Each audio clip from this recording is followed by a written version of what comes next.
Bismillahirrahmanirrahim. Assalamualaikum warahmatullahi wabarakatuh. Alhamdulillahirrabbilalamin. Wabinastain wa ala umuri waddin. Wassalatu wassalam asrafil anbiya'i wal mursalin wa ala alihi wa sahbihi ajmain, amma ba'du. Pertama-tama saya ucapkan terima kasih kepada Bapak dosen pembimbing saya, yaitu kepada Bapak Chandra Sentosa, yang telah membimbing pelajaran praktek bisnis ini. Izinkan saya untuk memperkenalkan diri. Nama saya yaitu Hilman Arif dari kelas 3G jurusan Manajemen Bisnis. Di sini pada kesempatan kali ini saya ingin mempresentasikan tentang bisnis saya untuk kedepannya, yaitu Raja Pancong Cenah. Untuk selanjutnya, mari kita simak video berikutnya. Untuk poin pertama yaitu produk apa sih yang saya akan jual. Produk yang saya ingin jual yaitu kue pancong. Kue pancong ini mirip-mirip kayak kue pukis. Kebanyakan daerah mungkin kue pancong itu terbuat dari kelapa. Tapi ini kue pancong yang saya maksud itu mirip kayak pukis, namun dia itu lebih panjang, lebih kayak kue balok itu, dan juga tuh selainya tuh lebih lumer. Sedangkan kue pukis itu mungkin ada beberapa kue pukis itu cuma dikasih meses, tapi ini yang dimaksud kue pancong itu dikasih selai beberapa macam rasa, dan itu selainya lumayan banyak. Dan di sini saya sudah membuat logonya untuk kedepannya untuk memperkenalkan brand saya, yaitu ada Raja Pancong Cenah. Mungkin, biar lebih jelas ini Raja Pancong Cenah. Kenapa saya mengambil nama Raja Pancong Cenah ini? Saya ingin memperkenalkan kue pancong itu kayak seperti raja, dan juga tuh rasanya itu kayak ketika kita makan kue pancong ini ya dibilang ya kayak raja gitu lah, maksudnya kayak lebih enak gitu. Dan mungkin mengapa saya mengambil raja itu, karena saya ingin tuh kue pancong nama brand saya ini menjadi yang teratas, kayak buat brand pertama itu raja. Jadi yang pertama itu mungkin untuk memperkenalkan brand saya itu yang pertama dan yang paling enak untuk dimakan, Raja Pancong Cenah. Nah, untuk selanjutnya kita buka slide berikutnya. Yang kedua, siapa target marketnya. Di sini saya akan mengambil target marketnya itu demografis. Nah, demografis ini lebih ke umur. Saya ingin menargetkan untuk usia kalangan sekitar 12 sampai 40. Yaitu antara di kalangan remaja sampai dewasa. Karena para remaja, anak-anak remaja dan dewasa mungkin ya dibilang memang banyak yang suka cari-cari makanan yang manis, dan pastinya banyak yang varian rasanya. Untuk selanjutnya, perhitungan modal. Nah, untuk perhitungan modal ini, yang pertama saya itu ada bahan baku utamanya. Yang pertama itu ada tepung terigu. Yang kedua itu ada telur. Yang ketiga itu ada soda kue. Yang keempat itu ada margarin. Yang kelima itu ada garam, keenam ada gula. Yang ketujuh itu ada selai. Nah, untuk peralatannya mungkin ada tempat adonan memasak kuenya, kayak yang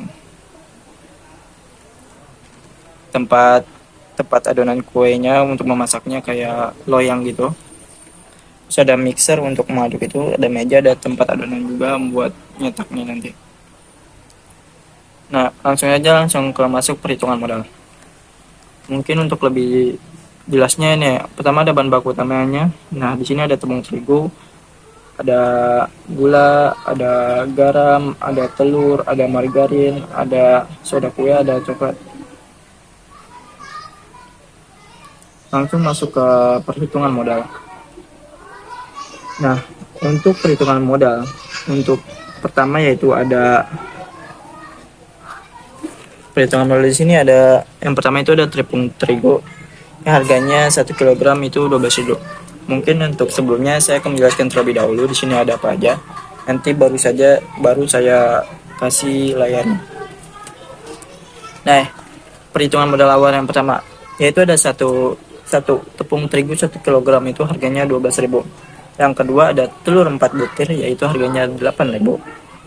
Dan ada yang ketiga yaitu ada garam harganya 3.000. Yang keempat itu ada gula seperapat yaitu 4.500. Yang kelima itu ada soda kue 8.000. Yang enam itu margarin 5.000. Kenapa murah? Saya mengambilnya itu merek yang Fornita. Yang ketujuh itu ada selai. Selainya ini saya mengambil 3 rasa untuk pertama nanti jualan, yaitu yang pertama ada coklat, tiramisu, dan matcha. Nah, untuk harganya itu yang rasa coklat sama tiramisu harganya itu ada 33.000. Sedangkan matcha itu beda.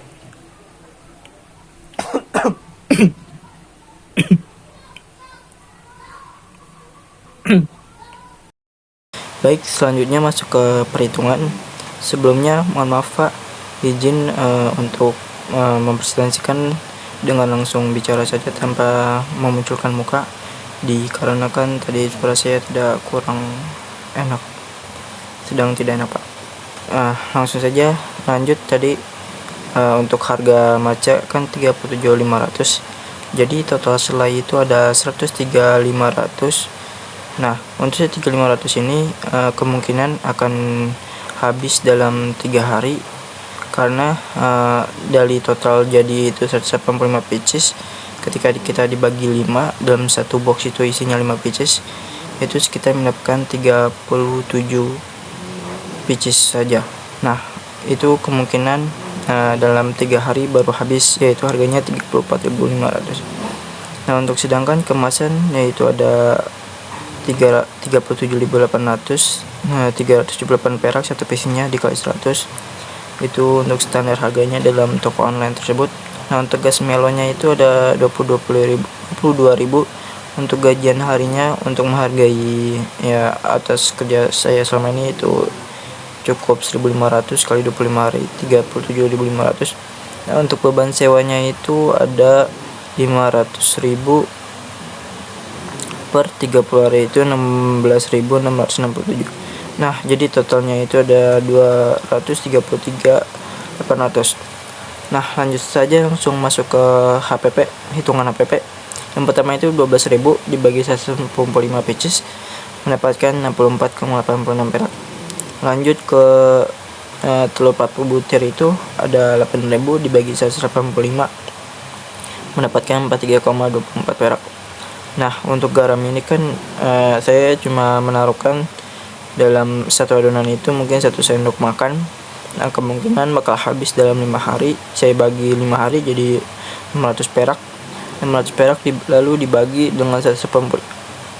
Nah, lanjut dari 600 perak itu dibagi 185 pieces mendapatkan 3,24 perak. Selanjutnya gula seperapat yaitu 4.500 dalam satu adonan itu cukup seperapat, yaitu dibagi 155 pieces 24,32 perak. Nah, untuk soda kuenya itu 8.000 karena saya juga menggunakan itu tidak langsung banyak, dalam kita menggunakan 1 sendok makan saja. Kita bagi sekitar 5 hari bakal habis, yaitu mendapatkan 1.600 dibagi 165 hasilnya sama dengan 80,64 perak. Nah, untuk margarin ada 5.000 dibagi 165 perak sama dengan 185 pieces sama dengan 67,0,3 perak. Nah, untuk selain ini saya sudah dijelaskan yaitu 103.500. Perkiraan dapat 3 hari itu bakal habis baru mendapatkan 34.500 dibagi 155 sama dengan 186,48 perak. Nah, selanjutnya itu ada kemasan. Nah, untuk kemasan ini saya sudah jelaskan tadi. Untuk 185 pieces ini kita dibagi 2 karena dalam satu hari itu kita cuma 1 kilo itu bisa dapat cuma 37 bungkus, sedangkan kalau kita jual 1 kilo itu per hari itu cuma memerlukan 37 kemasan. Nah, kita bagi 2 itu baru dapat 18.900. Baru kan kemasannya baru habis ketika sudah 2 hari. 18.900 bagi 195 pieces sama dengan 102,16 perak. Lanjut ke gas melon. Nah, gas melon ini juga perkiraan saya bakal habis dalam 4 hari, karena dalam adonan kue pancong ini tidak terlalu besar apinya dan tidak terlalu kecil, cukup sedang. Kita bagi 4 hari sama dengan 5.500. Nah, setelah 5.500 dibagi 1,5 pcs sama dengan 29,70,3 perak.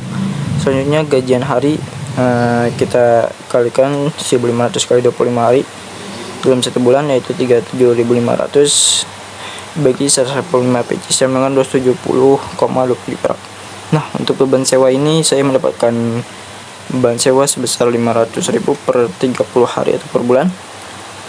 Kita bagi 30 hari, yaitu 16.667 perak. Nah, untuk HPP-nya itu kita 16,67 perak dibagi 185 pcs, kita mendapatkan 90,10 perak. Nah, untuk total HPP-nya itu sekitar 850,7 perak.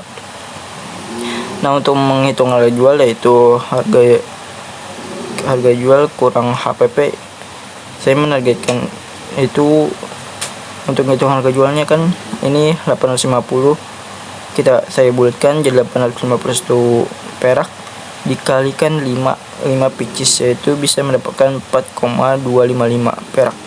Nah, untuk harga jualnya itu saya sudah tentuin dengan harga 7.000. Kenapa?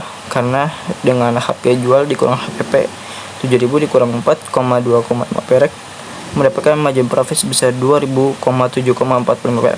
Sekian untuk perhitungan. Lanjut saja ke slide berikutnya.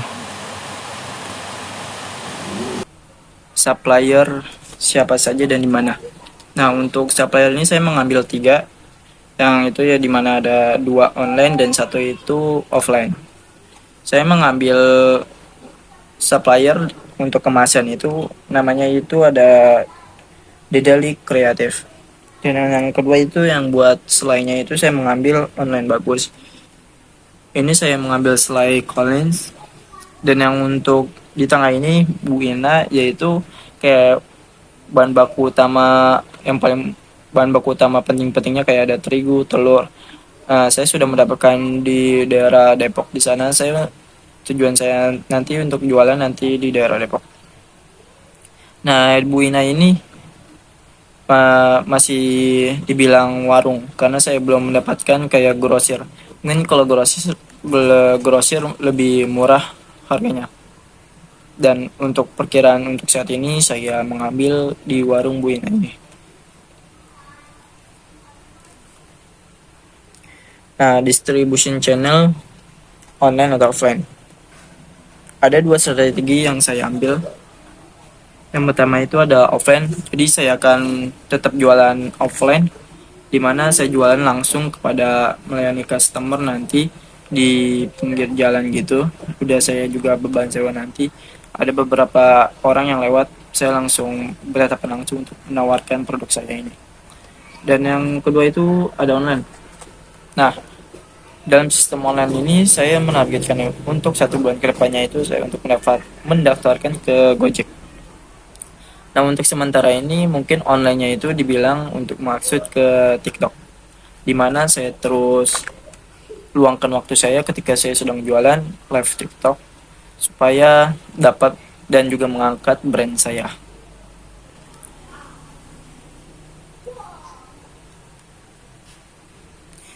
Nah, selanjutnya ada strategi marketing. Untuk selanjutnya itu ada strategi marketing. Apa saja sih yang saya akan lakukan untuk strategi marketing saya ini? Yang pertama itu ada saya gunakan banner. Jadi untuk depannya itu saya ingin membuat banner. Sudah saya buat desainnya tapi saya belum tahu harganya berapa dan di mana buat bannernya. Nah, untuk kedepannya mungkin saya terlebih dahulu membuat poster. Jadi saya nanti akan bikin poster lalu ditempelin ke berbagai tempat yang menurut saya itu mendapatkan peluang untuk memperkenalkan brand saya ini. Yang ketiga itu ada menggunakan pakaian rapi. Mengapa saya mengambil strategi marketing menggunakan pakaian rapi? Karena bagaimanapun saya sebagai penjual alangkah baiknya dapat mempertampilkan pakaian saya lebih baik lagi untuk customer juga, wah ternyata yang penjual juga rapi. Nah, mungkin juga nanti bakal dagangannya juga rapi. Sebisa mungkin saya membuat serapi mungkin dan higienis mungkin, karena bagaimanapun pelanggan itu nomor satu untuk saya. Yang keempat itu menggunakan TikTok, yang kelima itu gunakan Instagram. Nah, jadi strategi marketing yang ini, yang dua ini saya gunakan secara online, yaitu dengan membuat konten-konten beberapa di TikTok dan di Instagram. Saya luangkan waktu saya itu membuat konten jika ada waktu, ketika ada waktu untuk saya itu waktu yang berguna buat saya akan membuat konten tersebut. Nah, selanjutnya itu ada customer journey. Yang pertama itu saya menawarkan ke tempat sekolah, di mana menawarkan ini saya menggunakan poster. Saya izin untuk memajang poster saya itu di beberapa tempat, mungkin ada di tiang dekat sekolahan gitu, karena di sana itu lumayan ada sekolah dekat, lumayan cukup dekat, dan di situ juga ada pabrik-pabrik ya yang mungkin bisa menjadi peluang saya juga. Nah, dan untuk selanjutnya itu saya menggunakan aplikasi TikTok. Jadi ketika ada customer untuk melihat TikTok saya, mungkin nantinya bakal tertarik lalu dicek out. Lalu ada live TikTok. Sebisa mungkin saya luangkan waktu saya untuk menggunakan HP saya itu sebaik mungkin untuk menggunakan live TikTok. Selanjutnya yaitu ada tahapan eksekusi beserta timeline schedule.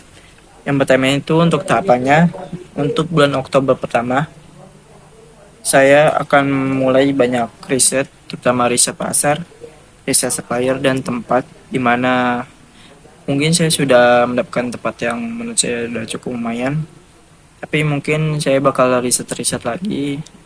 Mungkin ada kemungkinan berpindah tempat kalau ada tempat yang bagus. Yang kedua itu bulan pertengahan, di bulan Oktober, saya sudah harus jadi untuk membuat beberapa iklan di poster, sosmed, dan beberapa di sosmed lainnya kayak Instagram.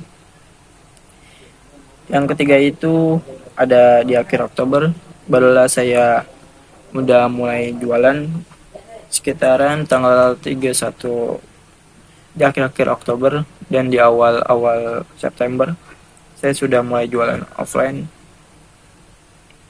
udah launching juga.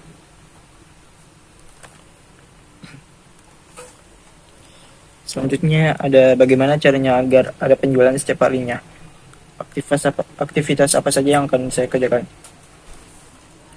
Nah, yang pertama itu usahakan kalau sedang berjualan itu usahakan tetap live TikTok, karena bagaimanapun juga harus pintar-pintar menggunakan sosial media, terutama TikTok. Yang kedua itu ada aktifkan kupon selalu ketika saja berjualan. Untuk bulan berikutnya, di bulan November, baru saya mulai membuka peluang di GoFood. Yang ketiga itu ada usahakan saya untuk sempatkan waktu untuk membuat konten. Jadi setiap ada aktivitas yang membuat saya tidak terlalu sibuk, saya usahakan itu membuat bikin konten di TikTok, supaya bagaimanapun nanti bakal ada penjualan ketika ada yang melihat di live TikTok itu ketagihan dan viral, insya Allah baru langsung saja bisa mengunjungi toko saya. Mungkin sekian dari presentasi saya. Semoga apa yang saya presentasikan ini dapat bermanfaat untuk semuanya. Sekian dari saya. Wassalamualaikum warahmatullahi wabarakatuh.